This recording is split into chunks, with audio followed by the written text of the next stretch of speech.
Hello to everybody at home. My name is Tommy Chamberlain, and I'm the director of an exciting exhibit coming to Eastern Kentucky called Khirbet Maqatir, A Journey Through Biblical History.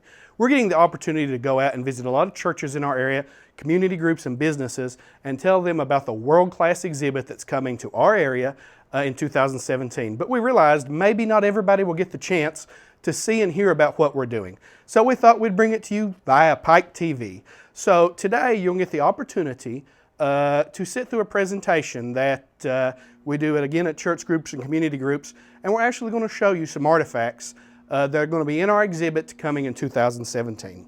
So first of all, the question is, well, who am I? My name is Tommy Chamberlain. Now, some of you know me in my day job. I'm the Chief Assistant Pike County Attorney, but today I'm wearing my University of Pikeville hat where I'm the Alumni President. As I said, I am the director of our exhibit, Khirbet Maqatir, A Journey Through Biblical History. And the one thing I always tell groups is that what I want to do when I grow up is be Indiana Jones. So you're going to see a little bit about that from me here today. Now, what am I talking about? What is coming to Eastern Kentucky? Well, in January of 2017, we're going to open Khirbet Maqatir, A Journey Through Biblical History. It's going to be a walk-through exhibit that's going to have 200 authentic ancient artifacts from ancient Israel, Egypt, Jordan, and Syria. And it's going to be world-class. It's going to be something like you would only see in a large metro area, but instead of driving to Chicago, Cincinnati, Columbus, you're going to have it here in Eastern Kentucky, housed in Pikeville, where you can come see it in your home community. So that's going to start in January, and we're going to have it through at least the summer of 2017. Now, a good question everybody asks, well, Tommy, how did we get this? How did these artifacts come to Eastern Kentucky? What I like to tell people is about the two groups that partnered with the University of Pikeville to make this happen. First is a group called the Associates of Biblical Research. Now, Associates of Biblical Research, or ABR, is in charge of the Khirbet Maqatir excavation in Israel. Now, Khirbet Maqatir is being excavated for the 16th year this summer, and Dr. Scott Stripling is in charge of that excavation, and we're going to have about 60 artifacts from that site about 9 miles north of Jerusalem here in Eastern Kentucky when the exhibit opens in January. Now, when we got the exhibit from ABR, we decided that we needed a local partner to help make this great. And as always, we found a great partner in the city of Pikeville. And the city of Pikeville said, this is a big deal for our community. We want to have this happen in a world-class way for the citizens and people of Eastern Kentucky. So they partnered with us and offered to let us house this wonderful exhibit in what will be the newly refurbished York House that will be opening for the first time with this exhibit. And when we had that happen, we said, let's make this as wonderful and as big for our community as we possibly can. So we went looking for another archaeology partner. And we found that archaeology partner in a group called the Horn Archaeology Museum. They're part of the Institute of Archaeology at Andrews University in Barron Springs, Michigan. So they said, we love what's going on in Pikeville, and we'd like to be part of it. And they're going to be seeing somewhere between 100 to 150 artifacts, all the way from the time before Abraham down to the time of Jesus and even later here to Eastern Kentucky for you to enjoy here in Pike County and all through Eastern Kentucky. So what we're going to do today is give you a taste and give you a sample of what you can see when the exhibit comes to Eastern Kentucky. But first, let's give you a few archaeology terms. You're going to hear me say some things today like early Bronze Age, middle Bronze Age, late Bronze Age, the Iron Age, and the Roman era. Now, if you're not an archaeology nerd like me, you may not know what all those periods mean. So what we're going to do is a lot of people are very familiar with the biblical stories. So when we talk about an artifact today, we're going to relate it to the biblical era. And we're going to illuminate a story from the biblical account with an artifact. So that's what we're going to do today. We call this presentation From Genesis to Jesus, as we're literally going to walk from the earliest book of the Old Testament in artifacts all the way down to the New Testament, the Roman era, and the life of Christ. So let's get started. And I like to show one of my favorite artifacts first. And on the pedestal here, we see an Abydos ware jar. Now, Abydos is a site in Egypt where this style of pottery was first discovered. Now, this comes from the early Bronze Age II period. Now, what does that mean? That means that what you're looking at is somewhere between 5,000 to 4,700 years old. It predates Abraham of the Bible for perhaps even 1,000 years. And one way I like to explain when we're thinking about something of that incredible age is, what would be a good example of how old this is? Well, we're going to bring up a picture and we're going to show something you're going to recognize. And the something you're going to recognize is actually younger than the vase we have here. And what you're looking at is obviously the pyramids at Giza. And we all know when we think of things that are ancient and impressive, we think of the pyramids. Well, the jar we have here today, this style was found in the tombs of the Dynasty I pharaohs. Now, the pyramids at Giza were built by the Dynasty IV pharaohs. So that tells you a little bit about the age of this particular jar. Now, I like to go from that to another item, and I'm going to set it beside our large jar here. We're going to go from a large item to a small item. And on this particular item, we're going to talk about the book of Genesis and the early stages before Abraham, as city-states are starting to form. And at that time in history, in biblical history, is when this little votive jar would have been made. And this little jar sitting beside the big vase dates to somewhere between 4700 to 4100 BC. So a little younger than the vase you just saw it sitting by. It's somewhere between 4700 to 4100 years old, and is incredibly ancient. One of the oldest things we'll have in our exhibit. But one of the things that I like to talk about when we talk about artifacts in this exhibit is helping people understand how people in ancient times lived just like we did. Daily life was important. And just like we do today, they love a good meal, and they loved a good hot loaf of bread. And one of the things you had to do at that time was grind your wheat, things of grain of that nature. And how would you do that? Well, you would have a mortar and pestle. The example we have here today is somewhere around 4,000 years old. Now, as you can see this, and it's well ground already here, a very, very hard stone. And we have the pestle here. Now, the example we have on the pestle is broken in half. But it gives us the idea. We put our work in here, and you can even hear the grinding noise there as we would grind and grind our wheat down or whatever we're grinding to prepare for the day. So when we think of archaeology, a lot of times, what we learn about archaeology is daily life. And the mortar and pestle is a good example of what we would find in daily life in the early bronze, the late early bronze 4,000 years ago. So let's skip forward and let's go forward into the biblical story a little more, and let's go to a time of beginnings. And I'm going to read you a verse about a famous biblical character. His name was Abraham. And in the verse, we know him at this point as Abram. Terah took his son Abram, and they set out together from Ur of the Chaldeans to go to the land of Canaan. So we come to the time of Abraham, and this is what archaeologists call the Middle Bronze Age. Now, we're going to show you a very small artifact from this time, okay? Okay. Now, take a good look at that. This is a cuneiform tablet from what's called the Ur III period. And that puts it dating around 4,100 to 4,000 years old, 2,100 to 2,000 BC. Now, if you remember, I just read you a verse from the Bible. Where does Abraham come from? He comes from Ur of the Chaldeans. Okay? So this period, this little piece here, may predate Abraham a little bit around that era, but it gives us an example of an artifact from that time in history and reminds us of a place called Ur. Now, what I always tell people on the tablets, we're going to have wonderful examples from the museum at our big exhibit in January, many of which will be translated. We have 2 here in Pikeville today that you're going to get to see all through the fall, and they're not translated. So if you know ancient Babylonian cuneiform and can translate it for me, dinner's on me. So come on down and let us know what this says. All right, so let's move on forward, and let's talk about Abraham still in a little different light. When we think of the name Abraham, anyone knows that name as a famous patriarch of the Jewish faith. And we think of him as this great man of faith and this great patriarch, and that he was. But there's a little known story. I want to read to you some verses out of Genesis 14 and will illuminate the artifact we're getting ready to look at. In part, the 4 kings also took Abraham's nephew Lot and his possessions. One of the survivors came and told Abram the Hebrew. When Abram heard that his relative had been taken prisoner, he assembled his 318 trained men. Now I always stop right there to point out 318 trained men. That sounds like a small army to me. Okay? Born in his household, they went in pursuit.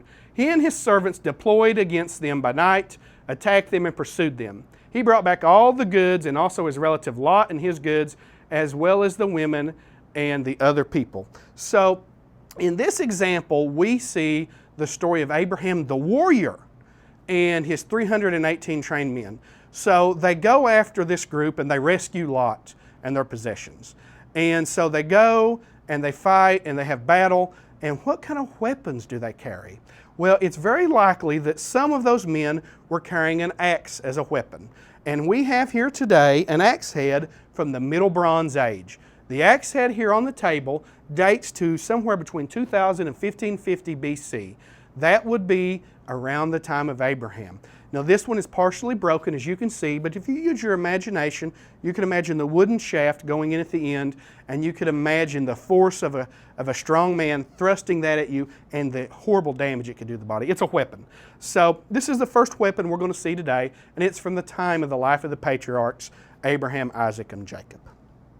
Now, speaking of the patriarchs, there's a famous biblical story that I want to read to you, and then we're going to talk about another artifact. Let's read some verses from Genesis 18. The men got up and from there, and they looked out over Sodom, and Abraham was walking with them to see them off. Then the Lord said, "Shall I hide what I'm about to do from Abram?" Then the Lord said, "The outcry against Sodom and Gomorrah is immense, and their sin is extremely serious. I will go down and see if what they have done justifies the cry that has come up to me. If not, I will find them out." So the question becomes simply, why do I read you a story about Sodom? Well, Sodom and Gomorrah is a very famous biblical story from the book of Genesis. And I want to point that out as I show you our next artifact. This is a stone bowl. This bowl would have been used probably at least in a noble home or some ritual purpose. If you'll notice, it has a beautiful decorative edge here. And it dates to around 4,000 years ago, 2000 BC, circa. And it comes from a site called Babet Dra. Now, the reason I like to talk about this bowl and mention Sodom is there are some archaeologists that believe Babet Dra is Sodom. Now, to be very clear, it is not a consensus. It is not a decision that everyone says, but some archaeologists believe that Babet Dra was biblical Sodom. So the bowl we have, you got to see here today, is from a site, from the time frame of when the story of Sodom and Gomorrah would have occurred, and it's from a site somewhere in the ballpark. And according to some archaeologists, it may actually be Sodom itself. So the stone bowl is from Babet Dra. Now, let's skip forward in the biblical story down a little bit into history, and let's go to the grandson of Abraham, a man named Jacob. And we know some stories on Jacob, and one of our favorite stories is the story of Jacob and Rachel and Leah. Now, anyone that knows this story knows that Jacob was madly in love with Rachel. And Rachel's father Laban said, "Jacob, you could marry her, but you have to work for 7 years." And the biblical account says his love with her was so great that his 7 years of work was almost like a day or something of that nature. And the wedding day comes, and he gets his bride. And in the days before electricity, of course, it's dark at night, and the next morning the sun comes up, and he looks on his beautiful bride, and it's not Rachel, it's Leah. And the father-in-law says, "I can't marry my younger daughter before the older daughter." Well, what am I going to do? What do I have to do for Rachel? I'll just have to work another 7 years. So Jacob works another 7 years for the love of his life, and then he has his 2 wives, Rachel and Leah. And as time goes on, the biblical account indicates that God blesses Jacob and then tells him that it is time for him to return to the promised land. And in the account recorded in Genesis 31, we find out what happens. Jacob is concerned that father-in-law Laban is not going to be real excited about him packing off with all of his goods, possessions, Laban's 2 daughters and all the grandkids. So he tries to sneak off. And something interesting happens. And let's read a few verses starting in Genesis 31, verse 17. Then Jacob got up and put his children and wives on the camels. He took all the livestock and possessions he had acquired in Padan, and he drove his herds to go to the land of his father Isaac in Canaan. When Laban had gone to shear his sheep, Rachel stole her father's household idols. Well, we have an interesting artifact here today that is going to illuminate this story. That's about 3,700 years old, and it comes most likely from the area of modern-day Syria, the story of where this account happened. And what you're looking at is a 3,700-year-old fertility idol. Now, what you can see from this is she has been partially destroyed. We don't know what happened, but the museum has recreated the section that was destroyed so you could see what she would look like. Obviously, the tan area is original. And obviously, from her pose, she is most likely a fertility idol.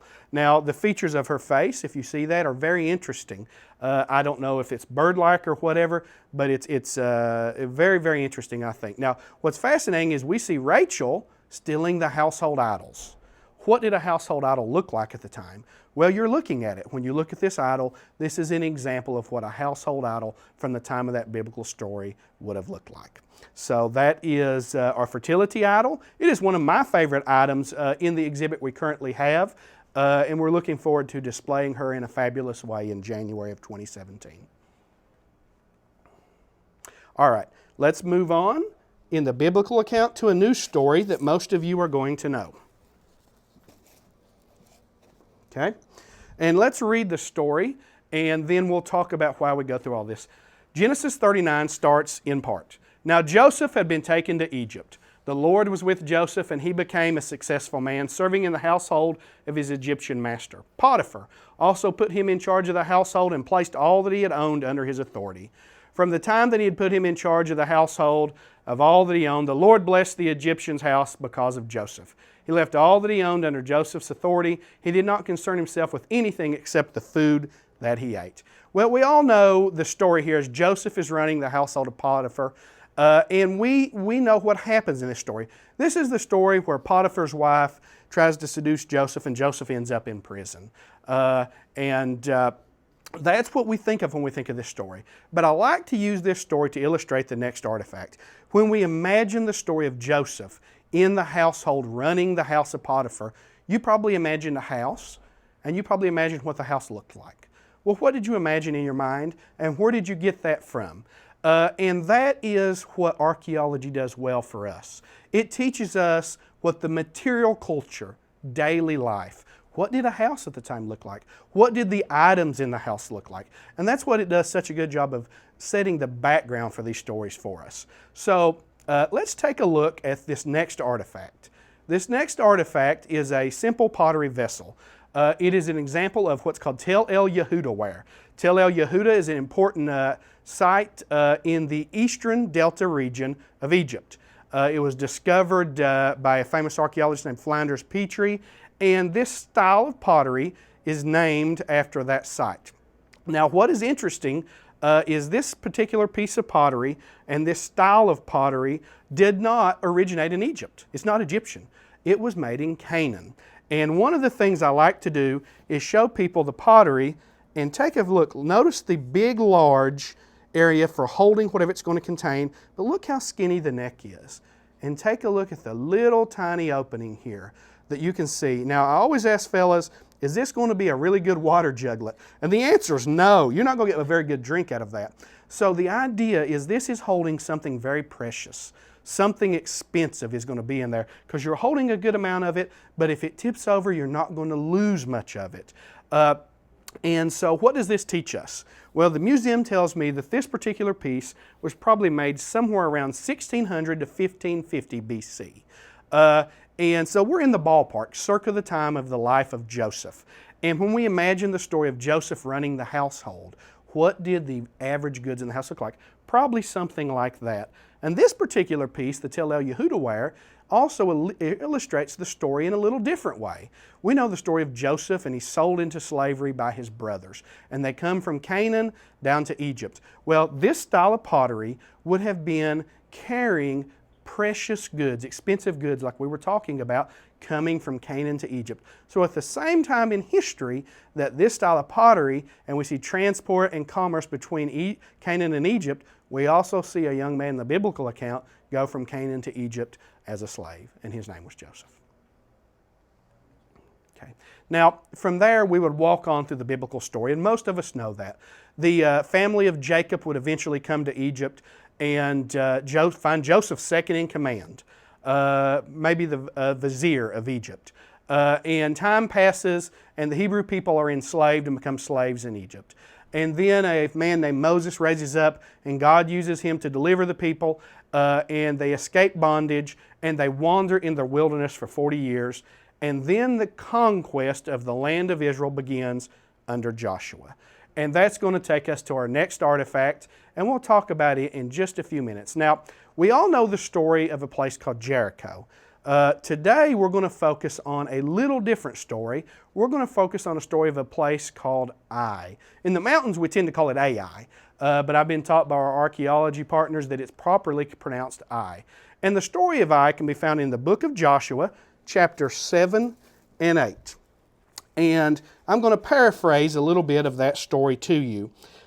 In the first attack on Ai, the scouts had told Joshua, it is a smaller fortress, we don't need the full army, send a smaller portion. And they do, and basically what happens is they get whipped, and some of the men get killed. And it's an interesting comparison to just what happened in the story of Jericho, with this great miracle where the walls fall down, and then you go against a smaller enemy, and you lose to devastating consequences. What happens basically is they discover there's sin in the camp, that is purged, and God tells Joshua to return to Ai. And what they do is they approach Ai with the part of the army, and they do the thing that happened before. They begin to flee. And the king of Ai looks out, and he looks over and sees the army fleeing, and he sends his army chasing after them in pursuit. So he empties his city of the warriors, and they chased after the army of the children of Israel. Well, what happens then at one point is what they don't know is on the valley sides, there is sections of the army of Israel that are hidden. And at that point, the word comes from Joshua, and we'll pick up from the biblical account, and we'll see what happens from the view of the perspective of the men of Ai as we start. Joshua 8:20 says, "The men of Ai turned and looked back, and smoke from the city was rising to the sky. They could not escape in any fashion. The troops who had fled to the wilderness now became the pursuers. When Joshua and all Israel saw that the men in ambush had captured the city and that smoke was rising from it, they turned back and struck down the men of Ai. Then men in ambush came out of the city against them, and the men of Ai were trapped between the Israelite forces, some on one side and some on the other. They struck them down with no survivors or fugitive remained." And here's the key, verse 28, "Joshua burned Ai and left it a permanent ruin, desolate to this day." Now, we're talking about the fortress of Ai, but we're going to skip and go to a place in modern day called Khirbet el Maqatir. Khirbet el Maqatir, in Arabic, Khirbet means ruin, ruin of Maqatir. And you may remember back when we started this talk, I told you about our archaeology partner, the Associates of Biblical Research. Well, Khirbet el Maqatir is the excavation site they're in charge of in Israel. It's about 9 miles north of Jerusalem, and they're in their 16th year this summer excavating there. Now, for a long time, archaeologists in the 20th century believed the fortress of Ai was at a site called Et Tel. But in excavating Et Tel, there were no ruins discovered from the time of Joshua. And there was some question, is the biblical account fiction or not? Well, the ABR group said, let's relook at the evidence.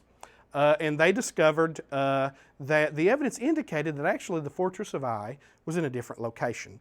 The way I would describe this is if 1,000 years from now, someone is looking for the city of Pikeville, the famous city of Pikeville, and they excavate Nida. Well, they're in the ballpark, but they're certainly not going to find Pikeville. And it's kind of a similar story. So the folks at ABR have now been excavating Khirbet el Maqatir for 16 years. And the work concludes with the belief now that Khirbet or Maqatir is actually the fortress of Ai. And I'm not going to go into all the details about that because you can come visit our display in 2017 that will tell you all about Ai. Now here's the interesting thing. Let's tell you a story. Scott Stripling is the head of ABR at the excavation at Khirbet Maqatir. And a few months ago I go home and I find a large box on my front porch with a return address from Dr. Stripling. And I go in the house and open it up. And there are about 150 pottery shards in the box. You may get a chance to see those. If you look close, you'll notice they're still in the bagging with the archaeology tags on them that indicate what time period they're from. Now here's what's fascinating. About 50 of those pottery shards are from what they call the Late Bronze 1B city, which is, they believe, the fortress of Ai. And those pottery shards also evidence of what archaeologists call being refired. Now when you make pottery, you have to bake it. But when you subject pottery to a fire or an intense fire a second time, it makes it hard, kind of like stone. And that's evidence of being refired. So we have a simple artifact here today.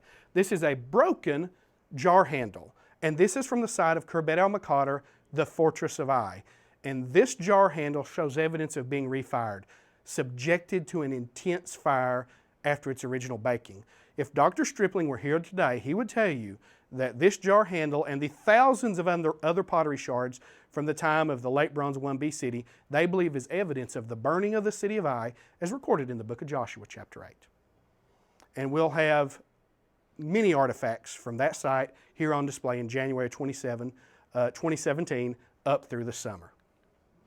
Now, we're going to move on in the biblical story as we walk on, and we're going to go to the time of the Judges. My favorite story from Judges is the story of Samson and Delilah. And I'm going to give you a little bit of Bible according to Tommy that you can like or lump. And I don't have an artifact to back this up. It's a story I like to tell. We always think of Samson as the big beefcake, the guy with the big muscles. And just in my thought process, that wasn't Samson. Samson was probably the runniest, putiest, little runny-nosed nerd you ever saw. If you'll notice the biblical account says in this great feast of strength, the Spirit of God came upon him. So this is just a thought. That's the Bible according to Tommy. Think of it as you wish. But I get to tell you that story so I can point out one artifact from that time. This little oil juglet dates from around 1300 to 1200 BC in Israel. And so this is from the time of the story of the Judges. Now what makes this particular juglet unique, if you'll look closely, as you notice on the front of the jug, as you see it in the picture, is some of the original paint is still there. It's faded, but we can still see some of the original paint. We often see these things and think of them as tan, plain pottery pieces, but just like us, people in that time, they enjoyed colorful, beautiful things, and we can still see a little bit of the paint on this example. Okay. So we're going to move from the time of the Judges to the time that kings come to Israel. And a man named Saul is on the throne, and the Philistines challenge the people of Israel, and they especially have a big ugly guy named Goliath. Okay? And we're going to talk about the story of David and Goliath. And let's read a little bit of the biblical account in 1 Samuel 17.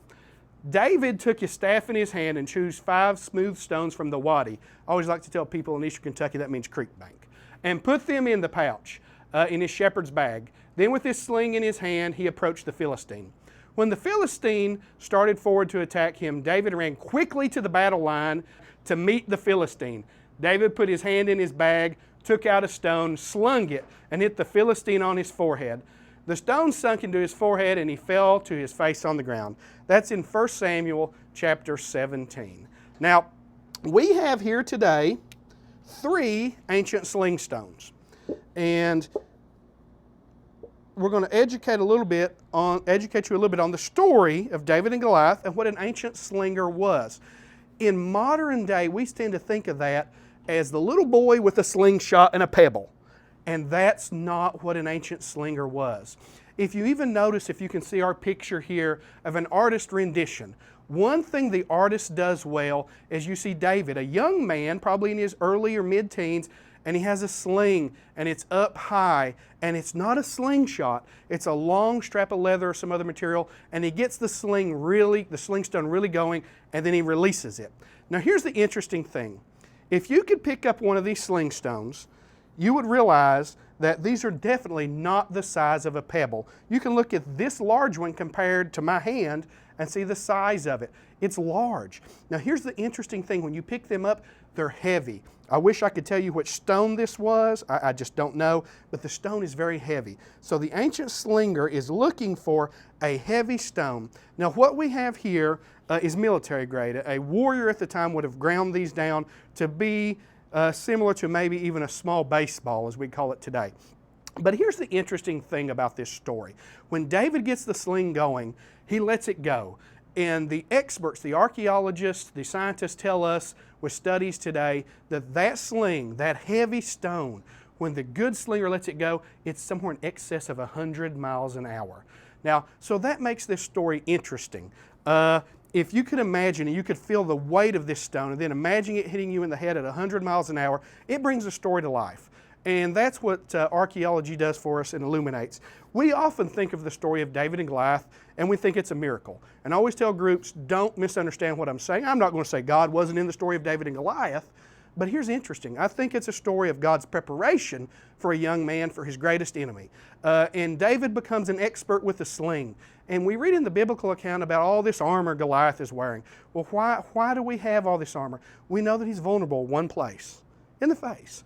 And so what we know about that, do we send a man with a spear, a man with a sword? No, we're looking for a weapon of distance and accuracy, what an ancient slinger had. So that illuminates the story. I believe the story is a story of God's preparation for David. These ancient sling stones bring that story to life. When you feel the weight and imagine what that could have done, the damage it would have done to a person at 100 miles an hour. Now, let's move on and let's still talk about David, okay? And we're going to set up a few different items here. David was famous also for writing. And immediately you probably thought of David and the Psalms.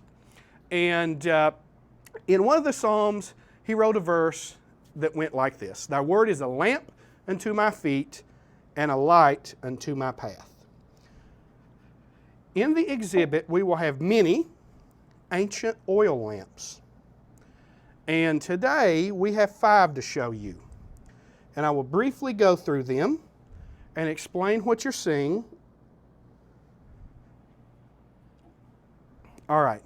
What you see is 5 oil lamps here. And they are from all different periods of Middle Eastern history. The first one is by far the oldest. This is a Middle Bronze Age lamp. If you will notice, it is very, very open. Now, this particular one is broken in the back, but you have to imagine this filled with oil and the wick here, it's very open. It's almost like a bowl with a pinched end here.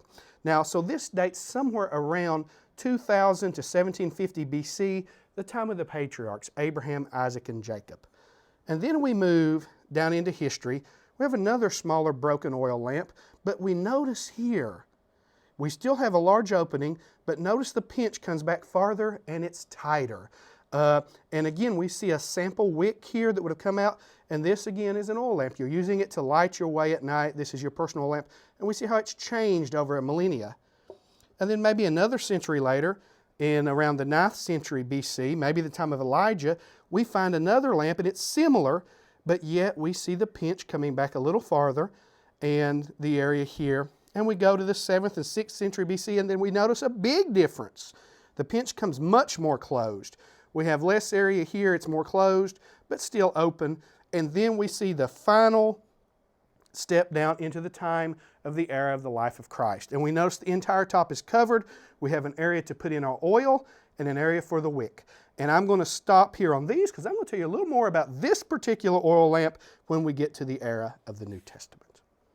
Now, we're going to move on with the biblical story, and we're going to talk about, we know, the divided kingdom. After the time of Solomon, the kingdom divides. We have Israel in the north and Judah in the south. And after a period of time, Israel falls to the might of ancient Assyria. And it is carried off. We call them the lost tribes of Israel today. And what's left is the period, the country of Judah. And Assyria begins to threaten Judah. And that's where we pick up on our story. Judah is being threatened by Sennacherib, king of Assyria.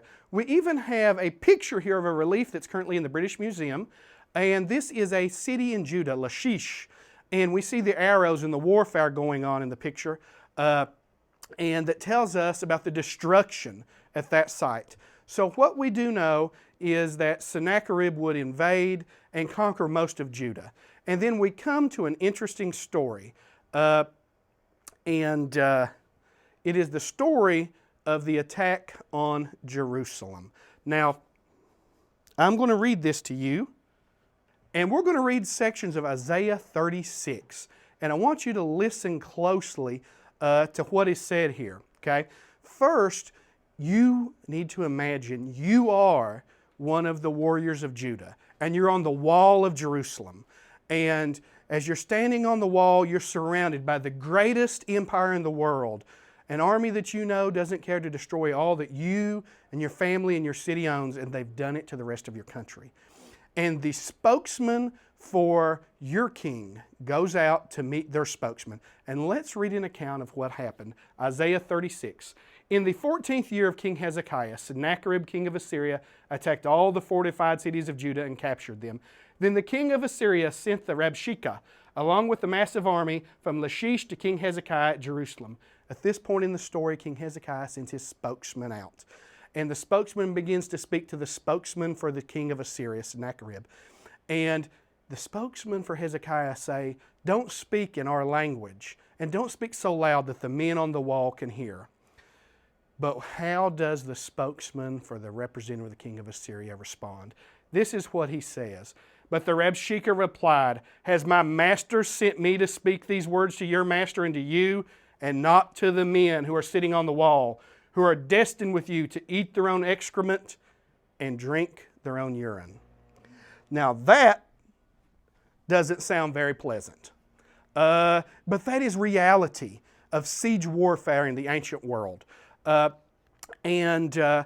we know from archaeology and the biblical story is that they don't conquer Jerusalem.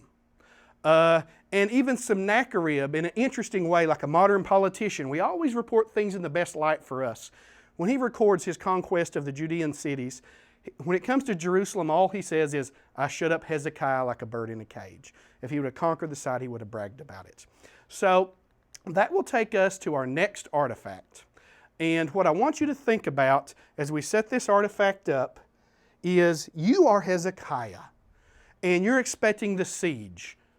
You know the greatest army in the world is coming to destroy your city. What do? You know they're going to try to starve you out. You put up food. You store as much as you can, and you keep it controlled by the government officials. And today, we have one small artifact that reminds us of that story. Now, the artifact we have today is a simple, broken handle jar. It dates from the 7th century BC, from the time of Hezekiah. It is very simple. However, what becomes very, very important about this handle jar is if you'll look closely, and I will hold it for you, there is a seal impression on the handle jar. It's hard to see. See just above my finger here, you'll notice a winged figure, kind of like an eagle or a bird. And look at that closely. Now, what we have for you here today to look at is a picture of another one of these. These seal impressions have been found all through what is now we know as ancient Judah. And those seal impressions actually have writing on them. And the writing in ancient Hebrew is a Lamech seal or LMLK jar seal. And we know what those letters stand for. The translation is belonging to the king. And we know which king it was. It was Hezekiah from the story we just told. So the example we have here today, in Pikeville today and in our exhibit, we are going to have a royal seal of King Hezekiah of Judah. The copy we have is very worn, but because of the better copies that exist, we know what this would have said, and it would have said belonging to the king. Now, we will go forward in the biblical story from there, and we know that Hezekiah in Jerusalem escaped the wrath of Assyria. But many years later, in 586, Babylon would come and destroy Jerusalem. And they carry off all the people of Judah into the land and separate them throughout the land. And this is done under the king named Nebuchadnezzar. And at this time, we have beautiful stories from the Old Testament, like Daniel and the lion's den, and Shadrach, Meshach, and Abednego. And we have an artifact from that time in history for you to see here today. This is our second cuneiform tablet. This cuneiform tablet dates to somewhere around 600 BC in that circa area, and it is at a time, around the time that there's a man sitting on the throne of Babylon named Nebuchadnezzar, the king of the book of Daniel. And if you'll look closely, you can see, again, the ancient writing on it. Unfortunately, this particular one has not been translated. We will have many that have been, and the offer still stands. If you can read ancient Babylonian cuneiform, come on down and translate for us, and I'll buy your dinner. So that's an open invitation for anybody that can handle that. All right, so from the time of Babylon, we're going to move on to the time of the New Testament. And we all know the biblical history here. We know what happens. The Hebrew people would return to the land. They rebuild the temple, and time would pass. Greece would rise, and Alexander the Great would conquer the known world. But following him would be an empire named Rome. And during this time, about 100 years before the life of Christ, ladies and gentlemen that can cook somewhat, somebody had to cook dinner. And they used this simple cooking pot. This is a Hellenistic era cooking pot. It dates again to about 100 years before the life of Christ, 100 BC. And as I look at it, I wonder if a side dish was fixed in it. I don't know. Maybe just enough for a couple people. But you can even see the chart area where it was used on it. And it's just a beautiful example of everyday life at the time of an ancient history. And so we will move on from here to the time of Rome. So it is during the life of Christ that the empire called Rome is controlling the majority of the known world. And it will become the world's greatest empire that was ever known. And one of the things when we think of Rome, we think of the might of the Roman army. So certainly if we're going to talk about Rome, we have to talk about a Roman era weapon. So what we have here is a simple Roman era axe head. Now you notice it has two business ends, as I would call it. And let me help you get a good view of that. And you can imagine here where my fingers are where the shaft would go. And we have the one end here, and then of course this end also would have been a weapon. Now, I'm not exactly sure. I imagine the Roman soldier for the short sword, so I've often wondered if it's the fellow on the other side of the line that maybe has the axe head. So, but when I think of the time of Rome, we come to one of my favorite stories to tell from the collection. And I want you to use your imagination again a little. And I'm going to speak to the ladies out there with this one. And ladies, I want you to imagine you live at the time of the might of Rome, and you're a Roman citizen. And your husband or your boyfriend or the fellow you want to pretend and think about as your husband and boyfriend is a mighty big beefcake. And he's a great warrior. And he goes off to war with the Roman army. And you're so proud of him. And you love him so much. And then he comes home one day on the back of an ox cart. And he's been killed in battle. And so tragedy has come home. And what are you going to do? Well, at the time, the day comes to go bury him, and you're going to do a common tradition at the time. And you're going to go down to the bazaar, and you're going to buy a little glass jar like this one here. It's very tiny, and as the procession goes to the grave, you're going to cry those big crocodile tears and all these big tears for him, and you're going to press that glass vial to your face and collect the tears. And as the story goes, perhaps when you come to the grave, you leave the tear vial at the grave as a memory to him. Or maybe you take it home, and then when all your tears evaporate, your time as mourning is over and you can go on with life. But ladies, what are you going to do if he was a scalawag? You're going to fill that thing full of water. I know what's up. So that's what's going to happen. So the tear vial is a beautiful story of a time from ancient history and a beautiful tradition. We actually see in the biblical reference a couple times. I know in Revelation it even talks about God collecting tears. It goes to this type of practice in a tear vial. A beautiful story. So let's move on and let's talk about the life of Christ. Now, a famous parable that I'm not going to read to you, that I won't need to read to you, is the parable of the 10 virgins. We have 5 wise and 5 foolish. And immediately you probably thought of, well, why are the wise wise and why are the foolish foolish? And you know the answer. The foolish did not keep enough oil for their lamps. So let's look at an artifact or two that will illuminate that story for us. We bring back the oil lamp from the time of Christ.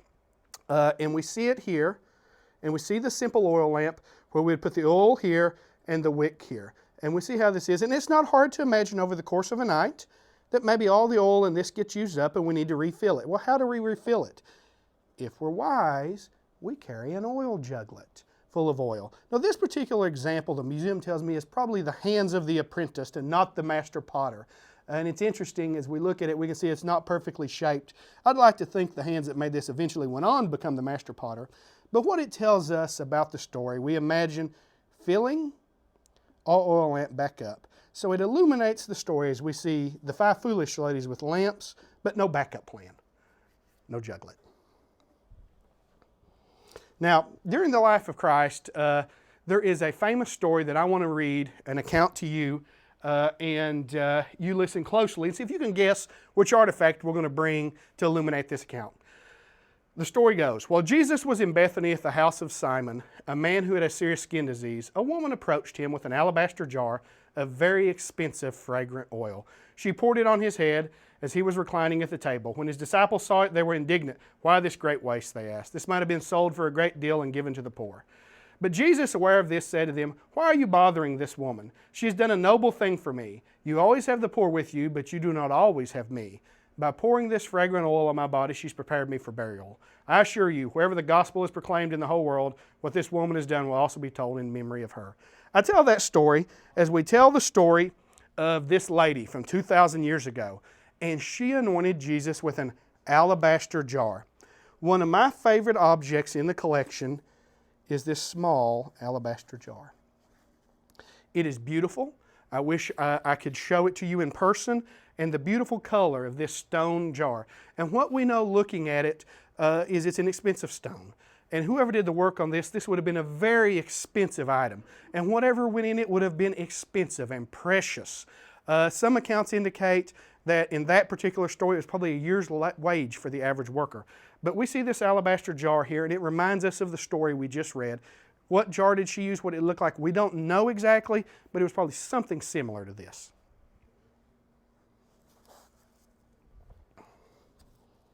Now from there, we're going to go to a famous story. And we're all familiar with the story of the Last Supper.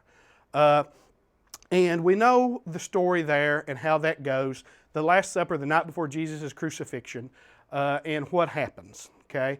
And what I want to talk about from interest is a modern perspective on that story. From medieval times, we've been interested in something we call the Holy Grail, the cup Jesus drank out of at the Last Supper. We even see my hero, Indiana Jones, chase after the Holy Grail in his movie, The Last Crusade. And that movie actually did a good job at the end of explaining what the Grail was not. And it was definitely not some golden or silver medieval chalice. Dr. Stripling puts the question like this. Why not ask the archaeologist what would likely the cup that Jesus and his disciples drank out of at the Last Supper look like? He says, well, you have to have a little information to give you a clue what to look for. At this time in history, the Jewish people believed that after a period of time, pottery became impure. And this were some of the rabbinical rules. And what they believed was that the use of this pottery, your bowls, your cups and things, after a period of time, would become impure. So you would not use that for an important ritual meal. Now, Jesus and his disciples, when we have the Last Supper, they're celebrating a Passover meal, an important ritual meal. And so when they're doing this, the homeowner probably knew, I'm not going to serve, and he was probably Jewish, I'm not going to serve these good Jewish boys pottery for this meal. That might become ritually impure. We want to use stoneware. So, what would the cup that Jesus and his disciples drank out of at the Last Supper have looked like? It was most certainly stoneware. Now, at that time, we have some examples of cups from that time period. And we have one here today. This cup is made of Jerusalem-era limestone. Now, the cup we're looking at here is unfinished. If you use your imagination, you see the rough chisel edges, it would have been smoothed down. And it would have been a beautiful white cup. Now, what's fascinating is, if you ask Dr. Stripling, what did the cup that Jesus and the disciples drink out of at the Last Supper probably look like? We can't know for sure, but probably. it was probably something like these Jerusalem limestone cups like you're looking at here on the screen. So that gives us an example. This one has been damaged a little, but it gives us an illumination of what that probably looked like. Now, we go to the story of the next day, and we all know the story of the crucifixion, and I have one small item here that we're going to talk about from a character from that story. And we all know how the story goes, and he's brought before Pilate. Well, what we have here today is a coin, a small coin, and this coin would have been pocket change at the time. It would not have been something expensive, and it is a bronze pruta. Now, if you zoom in on that, you're going to see that on the front there's something that looks like a shepherd's crook. It is not. It's actually a Roman symbol. So this coin was struck by the Roman procurator at the time. And this coin would have been struck around 30, 31, 32 AD. And the procurator at the time was a man named Pontius Pilate. So in the main exhibit in January, we're going to have a room full of many coins. And you're going to see coins struck in the names of many famous biblical characters like Pontius Pilate, Herod the Great, Herod Agrippa. And we just wanted to bring one coin here today to tell you about what you would get to see when the main exhibit comes to Pikeville. Now,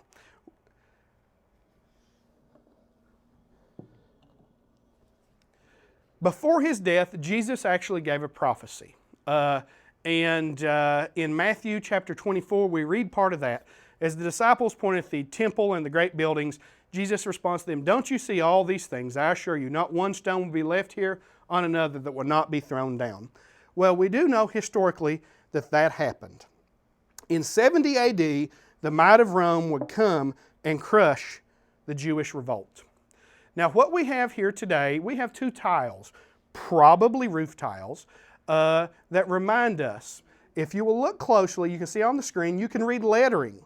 Now, this letter is mainly missing. You can see the top of it, but you can clearly read the E and the X. Archaeologists tell me that this would have been an LEX. It is the abbreviations for the 10th Roman Legion that would crush and destroy Jerusalem in 70 AD. And they were required at the time to put their marks on their tile work. So here we have tile work from the army that would destroy Jerusalem in the year 70 AD and destroy the temple. So we've come to the end of our journey, and we've walked literally today from Genesis to Jesus. The important thing to understand is these artifacts you see here today is just a sample of what's to come. This presentation we're doing for church groups, community groups, and even making available for businesses that your customers can come in and see these artifacts from now until November and December. And the reason we're doing that is we want to celebrate an awesome thing for our community. Coming in 2017 in January, through the summer months, we're going to open our artifact exhibit of 200 artifacts from the ancient world of the Bible, from ancient Israel, Egypt, Jordan, and Syria, here in Pikeville. And this is a huge deal for our community, and we want to let you know about that. Now, what we want you to know, though, is that it works like this. The university and the city have laid a solid financial foundation for us to create this amazing exhibit here. But we need your help. We need the help of the community to make this happen in a world-class way. We want to see this happen in a way that it would be an exhibit that we're all proud of, that you would expect to only see in Columbus, Chicago, and Cincinnati. And we need your help to do that. And the way we look at it is, if we all as a community add lots of drops to the bucket, maybe some businesses add some bigger drops, then that bucket fills up and we have something that we can all be incredibly proud of. What we want you to know, if you're willing to donate and help us bring biblical history to Eastern Kentucky, your donation will be 100% tax deductible. And there are several ways you can do that. And let me tell you how you can donate to bring biblical history to Eastern Kentucky. First, you can call the University of Pikeville and make that donation. The phone number is 606-218-5276. You can give as an individual or even a business. If you want to call his business, say, hey, how can I sponsor part of a display so that my community can see that I'm helping support this awesome project and bringing it here? You can do that.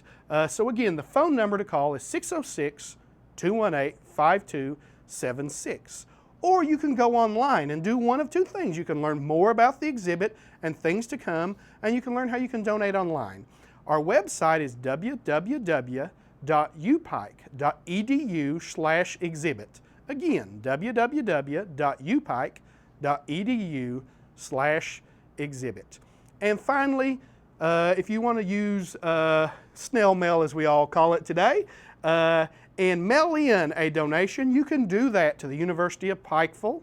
You want to put it to the attention of the Office of Advancement at 147 Sycamore Street in Pikeville, Kentucky, 41501. Again, that's the University of Pikeville, attention of the Office of Advancement, 147 Sycamore Street, Pikeville, Kentucky, 41501.